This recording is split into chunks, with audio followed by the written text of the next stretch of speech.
The Provincial Veterinary Office under Dr. Benjamin Resma jump-started the Love Month as they led Monday's flag raising ceremony, February 1, 2021, highlighting their enormous accomplishments. It was on Monday that Governor Bambi Emano, represented by Board Member Dexter Yasay, the Vice Chairman of the Committee on Peace and Order, received a plaque of recognition during the 51st founding anniversary celebration of the 4th Infantry Diamond Division of the Philippine Army in Camp Evangelista, Cagayan de Oro City. Present in the event was the new Armed Forces of the Philippines Chief, Lieutenant General Cirilito Sobejana, who gave his message of gratitude to Governor Bambi and acknowledged him as a visionary who never fails to support the goal of maintaining peace and order for the whole region of northern Mindanao. Governor Bambi Emano vowed to further enhance the constant preparation and support of the province for CapDev and Regional Task Force (LCAC) programs that greatly enhance the peace and order in the province, to stand by his word of being the #1 ally of AFP in maintaining the hard-earned peace the province is enjoying right now. Also on Monday, after one of the inmates inside the Misamis Oriental Provincial Jail tested positive for COVID-19, Provincial IATF Chief Dr. Jerry Kalingasan called for an emergency meeting with representatives from Philippine National Police, Misamis Oriental, Bureau of Jail Management and Penology, the Misamis Oriental Provincial Jail, Department of Justice, and Department of Health Region 10 to discuss the next course of action to prevent the further spread of the virus inside MOPJ, with Dr. Kalingasan's request for the sanitation and disinfection of MOPJ's premises receiving the full support of all members of the Provincial IATF. The disinfection and sanitation operation is expected to happen in the following days, ensuring the safety of all inmates inside the facility. Finally, on Monday, TESDA 10 Regional Director Ashari Banto, together with his Executive Administrator, Mr. Stephen Lure Mercado, paid a visit to the new Misor Provincial Agriculture Development Complex in Ani, Claveria. The officials met with provincial agriculturist Jose Apollo Pacamalan and discussed the potential partnership with the office to establish a youth academy facility where interested out-of-school youth can avail of various trainings offered by TESDA to become agri-millennials or the agri-entrepreneur millennials. TESDA is looking forward to fruitful collaboration with the provincial government of Misamis Oriental. On Tuesday, February 2, 2021, the most awaited blessing and inauguration of the Misamis Oriental Tourism Complex and Botanical Garden situated in between the border of Claveria and Hingoog City finally took place. Now done for its first phase of transformation, the inauguration of the complex, which was blanketed by a cold, Baguio-like atmosphere, was a blast with the presence of Governor Bambi Emano, Department of Tourism officials, provincial tourism officers, Sangguniang Panlalawigan board members, municipal and city mayors from Claveria and Hingoog, and Miss Kuyamis Beauty Queens, together with locals and visitors alike. Also present were the esteemed officials and representatives from the 4-generation companies who have greatly contributed to the success of the project, namely FDC Misamis Power Corporation, Minergy Power Corporation, Stayag State Power Incorporated, and Kirahon Solar Energy Corporation. Completing the celebration were the beautifully arrayed flowers and plants around the shrine that leads to the coffee shop, where various sumptuous local delicacies fitted for everyone's delight was served. Indeed, Governor Bambi Emano's dreams for Misamis Oriental's tourism have come into reality and is now being celebrated by all Misamisnons. Inaugurated in conjunction with the Flight 387 Commemoration Day, Regional Director of Department of Tourism 10, Ms. Marie-Elaine Uchuan, graced and offered her prayers with the bereaved families, emotional as she gave her message, narrating that her father may have been included in the tragic event if not for some last-minute change of plans. Governor Bambi Emano also expressed his sympathy to the families and stated that the Misamis Oriental Tourism Complex and Botanical Garden will stand as symbol of prosperity, hope, and love. a symbol that will stand the test of time and last in memories of everyone that will visit the historical place. With this, RD Unchuan applauded Governor Bambi Emano's legacy-making initiatives and expressed her admiration at how Misamis Oriental managed to stay resilient and unstoppable despite of the ever-present challenges of our time. Also on Tuesday, February 2, 2021, in behalf of Governor Bambi Emano, Attorney Nadja Emano together with PDRRMO Head Fernando Vincent D. Jr., Sangguniang Panlalawigan Board Members Saysay Emano and Boboy Sabal, alongside Taguluan Vice Mayor Robinson Sabio, turned over one unit of Bambi Cab to Barangay Santa Cruz, Taguluan at the Barangay Santa Cruz Barangay Hall. In the afternoon of the same day, PDRRMO Head Sotsot D together with board members Boboy Sabal, Wayne Militante, Leonard Wen Stanley, Frederick Ku, Kerwin Soldevilla, Sarimay Emano, and Mitcheli Anayron turned over another unit of Bambi Cab to Barangay Chairman Crisilda Lugod of Barangay 19 Hingog City at the Provincial Capitol compound. Governor Bambi Emano constantly provides Bambi Cabs to barangays all over the province as he seeks to get rid of the difficulties experienced by barangays in their day-to-day operations, as well as to step up the delivery of basic services to all Misamisnons. Mga kababayan! Turn up! Tayo, Pilipino, kahit anong kulay ng balat, isa sa puso, mapatagalong Bisaya o Ilocano, walang tatalo sa bagsik ng ating tubo, isigaw ng malakas ang...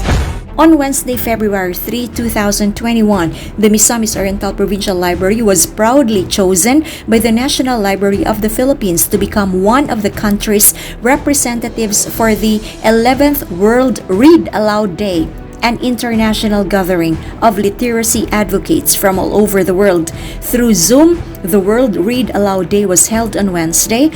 Only 8 public libraries across the Philippines were invited for the celebration this year, and the inclusion of the Misamis Oriental Provincial Library proves that the programs of Provincial Librarian Ms. Richelle Pahara and Governor Bambi to urge Misamisnons, particularly the youth, to make reading a habit because of its efficiency and importance in supplementing knowledge was recognized by the National Library of the Philippines as effective and innovative.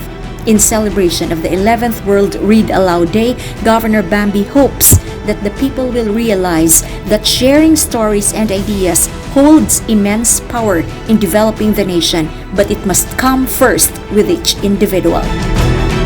On that same day, the province of Misamis Oriental, through the Provincial Social Welfare and Development Office, swiftly responded to the victims of the recent fire that broke out in Barangay Poblacion, Manticao, this province, on January 25 this year. PSWD, through Junlimar Abella, distributed financial calamity assistance to 4 families witnessed by Manticao Municipal Mayor Antonio Baculio and Mary Joy Lagrosas, the MSWD officer. On Thursday, February 4, 2021, high-ranking officials of the Cagayan de Oro Chamber of Commerce and Industry Foundation Incorporated visited the new Misamis Oriental Provincial Agriculture Development Complex in Barangay Ani, Claveria, with Provincial Agriculturist Jose Apollo Pacamalan leading the way, Oro Chamber Chairman Jaime Rafael Pagio, Oro Chamber President Ruben Vigafria, and members of the Oro Chamber Board of Trustees toured the complex and inspected the equipment present in there. After which, the group engaged in a roundtable discussion as the Oro Chamber expressed their willingness for future investments in the complex. If future discussions with the Cagayan de Oro Chamber of Commerce and Industry Foundation Incorporated become successful, Governor Bambi and Provincial Agriculturist Jose Apollo Pacamalan expects that their future investment will bring sustainability and development to the facility and to the entire province, another development that will surely benefit all. Also on Thursday, through PSWD, the provincial government of Misamis Oriental gave away 2 wheelchairs to 2 stroke patients, both the residents of Barangay Carmen, Macanhan, Cagayan de Oro City. Ms. Emma Macora Beron and Mr. Ermilo Ansing were the beneficiaries of the said wheelchair, who expressed their sincerest thanks to Gov Bambi for helping them, setting aside politics in these trying times. Additionally, on Thursday, PDRRMO through Fernando Vincent D. Jr. attended the Hatud Serbisyo program organized by PNP Region 10 alongside the PNP Police Provincial Office, whose aim is to eradicate the problem of insurgency in the province. The activity is in relation to the government's program to end local communist armed conflict in Barangay Minalwang, Claveria, Misamis Oriental, to which PDRRMO plays a pivotal role. As what Gov Bambi Emano always tell us, we must continuously work for the people and with the people in achieving lasting peace towards development of this province. On Friday, February 5, 2021, to solidify the long-term success of Governor Bambi Emano's revitalization of Misamis Oriental's coconut industry, Provincial Agriculturist Jose Polo Pacamalan, together with Philippine Coconut Authority Regional Director Manuel Octubre and PAPSI Chairman Manuel Hamis, engaged in a stern deliberation and planning for the establishment of a virgin coconut oil processing facility inside the Misamis Oriental Agriculture Development Complex. Once realized, the 17 million peso project will make Misamis Oriental a leading virgin coconut oil producer, paving the way for the province to enter the lucrative virgin coconut oil trade of the national and international market that will surely bring the much-deserved high income our coconut farmers deserve. Also on Friday, the Provincial Health Office headed by Dr. Jerry Kalingasan spearheaded the Pre-Vaccination Awareness Campaign for COVID-19 vaccine with Provincial Disaster Risk Reduction Management Office and Provincial Health Office staff in attendance. The awareness campaign that will run in series catered close to 100 employees subdivided into 4 batches with designated time schedules within the day, with all attendees following the standard protocol of social distancing and wearing a face mask and face shields. The Provincial Health Office will also conduct awareness campaigns all throughout the province in the succeeding weeks to reach and inform the maximum number of people. Through Misamis Oriental Assistant Provincial Health Officer Dr. Marieto Austin Paasa, PHO highly emphasized the need to produce well-informed practitioners who possess the necessary first-hand knowledge and skills regarding the vaccine before it is introduced to the greater population. As Gov Bambi Emano emphasized, the highest consideration regarding the issue is always the safety of the people of Misamis Oriental. The vaccination program and its awareness campaign is a must-have to eliminate the public's fears and worries about the vaccine's efficacy. Moreover, on Friday, PAGRO, in collaboration with the Philippine Coconut Authority Misamis Oriental, officiated the ceremonial distribution of QR code for cash and food subsidy for marginalized farmers and fisher folks that provided 3,000 worth of cash assistance, together with a food subsidy for 2 sacks of rice worth 2,000 to coconut farmers of the municipalities of Salay, Lagonglong, and Balingasag to aid them in the improvement of their coconut plantations and for them to slowly recover from the disruption of trade due to the COVID-19 pandemic. The cash assistance given can be claimed by scanning the given QR code in any M. Luwilier branch.